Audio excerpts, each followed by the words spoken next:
que niegan efectivamente la materia, precisan para ser lógicos y consecuentes, llegar hasta este extremo absurdo que es el solipsismo. Los argumentos idealistas. Hasta aquí nos hemos circunscrito a resumir de la manera más simple la teoría de Berkeley, porque es él quien ha dicho más francamente lo que es el idealismo filosófico. Cierto también para entender bien todos esos razonamientos, que son nuevas, todas las filosofías idealistas no hacen otra cosa que repetir los argumentos de Berkeley, Lenin.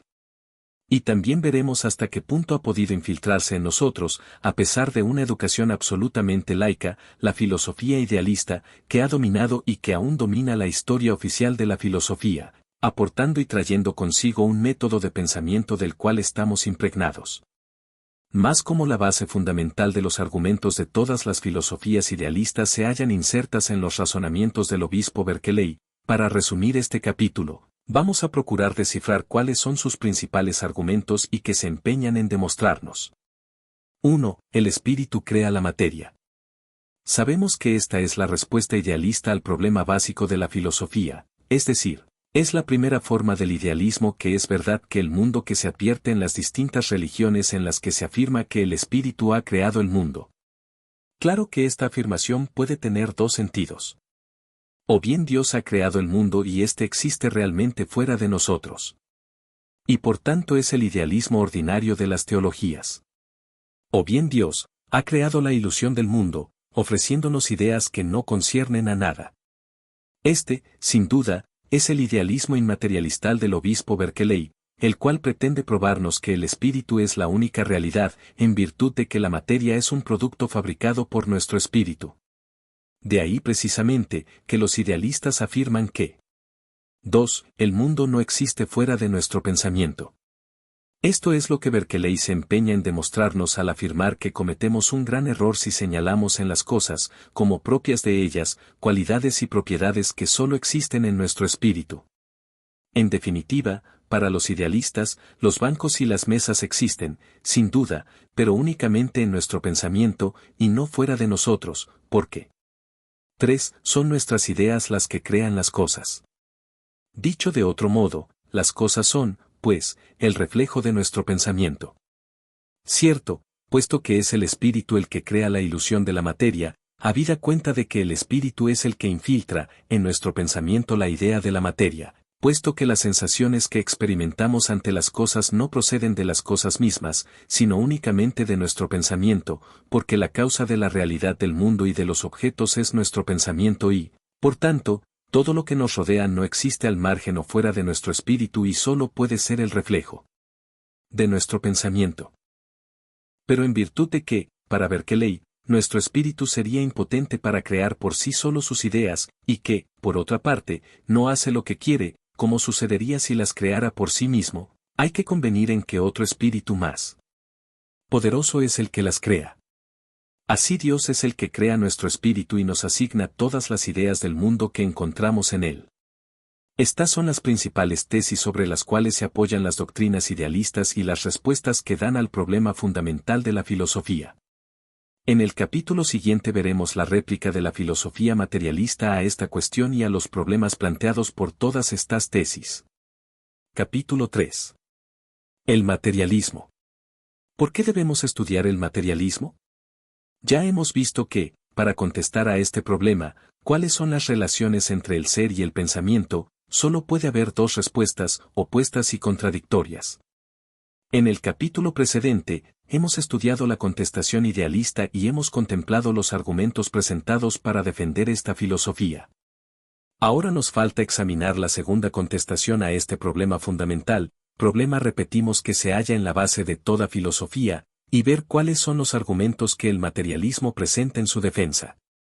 Tanto más cuanto que sabemos que el materialismo constituye para nosotros una filosofía de gran importancia, porque es ciertamente la filosofía del marxismo. En consecuencia, consideramos indispensable conocer muy a fondo el materialismo. Y debemos hacerlo, sobre todo porque las concepciones de esta filosofía son tan mal conocidas que se ha llegado al grado de presentarlas falsificadas.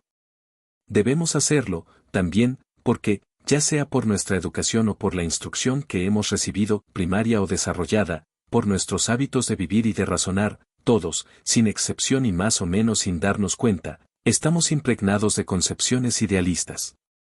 Por otra parte y en otros capítulos, veremos muchos ejemplos que explican esta afirmación.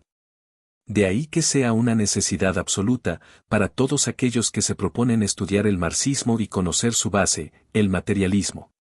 ¿De dónde procede el materialismo? Ya hemos descrito la filosofía, de manera general, como un intento para explicar el mundo, el universo.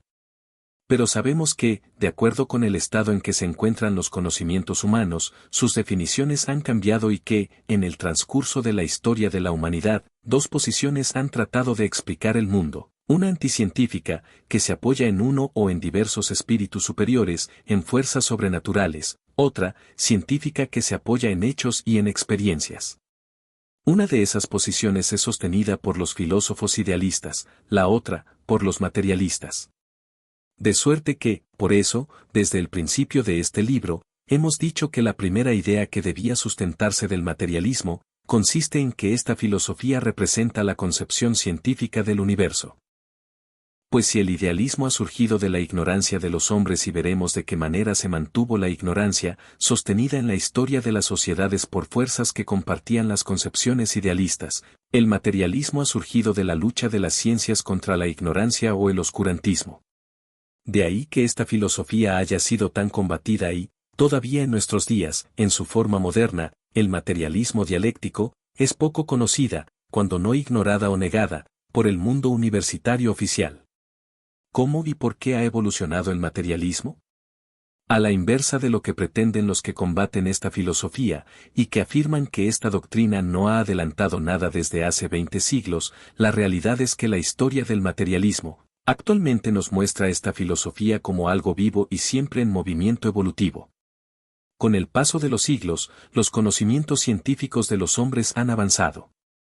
Pues en los comienzos de la historia del pensamiento, en la antigüedad griega, los conocimientos científicos eran casi nulos, de suerte que los primeros sabios eran a la vez filósofos porque, en esa época, la filosofía y las ciencias nacientes constituían un todo, ya que una era la prolongación de las otras.